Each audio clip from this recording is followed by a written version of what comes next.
सुबह की रोशनी खिड़की से छनकर कमरे में बिखरी थी। ताए ह्युंग जंगकुक की बाहों में सोया हुआ था, चेहरे पर सुकून, पर दिल में एक बेचैनी थी। पिछली रात की बातें अब भी उसके कानों में गूंज रही थी। अगर कोई और तुम्हारे पास आया, मैं पागल हो जाऊंगा। लेकिन वो नहीं जानता था कि जल्द ही वो पागलपन हकीकत बनने वाला है। 3 दिन बाद यूनिवर्सिटी गेस्ट लेक्चर शुरू हुए। नए प्रोफेसर्स आए और उनमें से एक था, नाम छोई दानियल। हंसमुख, हैंडसम और जंगकुक जितना ही स्मार्ट। लेकिन जब ताई ह्युंग ने पहली बार उसे देखा, जंगकुक की आंखों में डर छलक गया। ताई ने धीरे से पूछा, जानते हो उसे? जंगकुक ने जवाब देने से पहले लंबा सांस लिया। हम कभी साथ थे, कॉलेज टाइम में, पर वो रिश्ता अब खत्म हो चुका है। पर ताई ह्युंग के दिल में अब हलचल मच चुकी थी। अगले दिन जब ताई कैंपस में अकेले बैठा था, छोई दानियल आया और बगल में बैठ गया। तुम जंगकुक के स्टूडेंट हो या कुछ ज्यादा? उसकी आवाज में मजाक भी था और ताना भी। ताई चुप रहा, लेकिन उसकी आंखों में जवाब था, वो सिर्फ मेरे हैं। शाम को ताए ने जंगकुक से बात करने की कोशिश की, पर जंगकुक चुपचाप था। उसकी आंखों में फिर से वही डर था।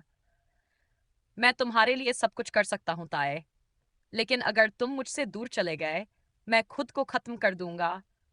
उसका ये पागलपन, उसका डर ताए को हिला गया, और उसी रात उसने खुद को जंगकुक की बाहों में पूरी तरह समर्पित कर दिया। मैं तुम्हारा हूं, सिर्फ तुम्हारा, जंगकुक। कमरे में फैली मोमबत्तियों की खुशबू, उनकी सांसों की लय और धड़कनों की आहट, सब कुछ जैसे किसी कस्मे वादों से भरी मोहब्बत की सौगात बन चुकी थी। पर दरवाजे के बाहर कोई और भी था जो ये सब देख रहा था, चोई दानियल। उसकी आंखों में जंगकुक के लिए पुरानी मोहब्बत नहीं, बदला चमक रहा था। उस रात के बाद ताइहुंग को लग रहा था कि अब सब ठीक हो जाएगा।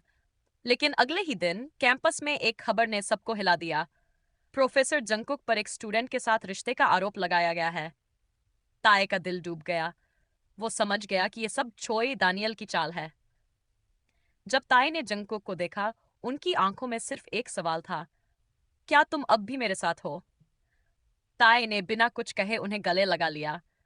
मैं तुम्हारे खिलाफ कभी नहीं जाऊंगा जंगकुक, चाहे दुनिया कुछ भी कहे। उसी रात ताए ने जंगकुक के लिए खाना बनाया, कमरे में मोमबत्तियां जलाईं और वो पहना जो जंगकुक को सबसे ज्यादा पसंद था, काले रेशम का कुर्ता जो उसकी त्वचा पर चमक रहा था। तुम मेरे हो, मेरे थे और हमेशा रहोगे। जंगकुक ने उसे बाहों में भरा, और उस रात उनका प्यार एक नई दीवानगी की हद तक पहुंच गया। उसने ताई के होंठों पर चूमते हुए कहा, अब तुम्हारी हर सांस, हर धड़कन सिर्फ मेरे नाम की होगी। लेकिन बाहर चोई दानियल ने सब कुछ रिकॉर्ड किया था। अब वो सिर्फ तुड़वाना नहीं चाहता था, वो ताई को भी चाहता था। या शायद सिर्फ उसे छीनना चाहता था, ताकि जंगकुक वही दर्द महसूस करे जो उसने बरसों पहले किया था।